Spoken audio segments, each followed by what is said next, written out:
hay cayuumin ku dheh luqadda ingiliishiga hay cayuumin braada waxaan waa la soo bartay jaamacadaa laga soo baxay waa la soo dadaalay hay cayuumin okay hay cayuumin jawaabta saxda ah luqadda ingiliishiga waxaa leedahay don't give me the evil eye hay cayuumin don't give me the evil eye hay cayuumin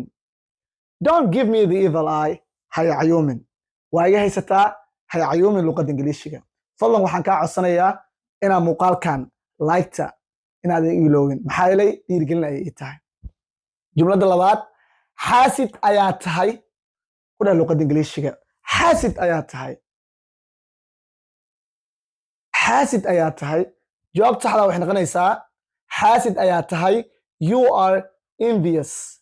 xaasid ayaa tahay you are envious xaasidaa tahay you are envious xaasid ayaa tahay jumladda saddexaad dhuuni waaye asaga ku dheh luqadda ingiliishiga dhuuni waaye asaga asaga dhuuni waaye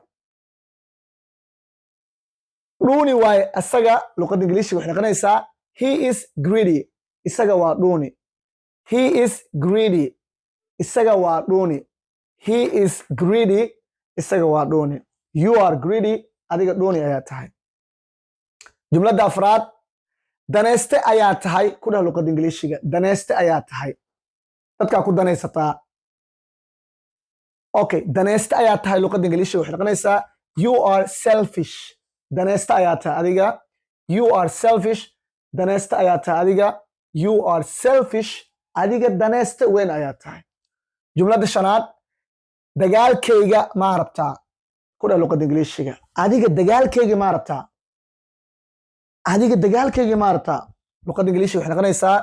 do you want a piece of me adiga dagaalkayga maa rabtaa do you want a piece of me adiga dagaalkayga miyaa rabtaa do you want a piece of me adiga dagaalkayga miyaa rabtaa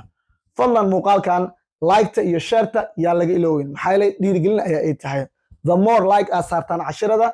the more cashirada aan soo badinaayo like badan haddaad saartaan cashirada anigana maalintii dhowr mar ayaan cashir idin soo gelin doonaa waayahay jumladan waxaa iska leh dadka luqadda ingiliishiga ku waaweyn dadka waaweynka ayaa iska leh ku dheh luqadda ingiliishiga ilaa intee ayaad i jeceshahay gabar ayaa ku jecel waxay ku dhahday aniga waa ku jeclahay waxaa rabtaa marka inaad ahayd ilaa intee ayaa i jeceshahay ilaa intee ayaa i jeceshahay comment ku soo qor ingiliishkeeda fadlan waxaan filayaa muuqaalka inaad ka faa'iidaysteen haddaan wax cusub tahana soo faalo garay sidoo kale saddex asxaabtaada la wadaag muuqaalkana like-tiisa yaa la iloobin maxaa yeelay dhiirigelin ayay tahay muuqaal walba like-ta hadday badato hadda ayaan muuqaalka la soo gelin doonaa waxaan filayaa inaad muuqaalka ka faa'iidaysteen inta muuqaalkan oo kale aan kulmeyno waa macali cambuule idin leh waxbarasho horumar leh assalaamu calaykum waraxmatullaahi wabarakaatu bye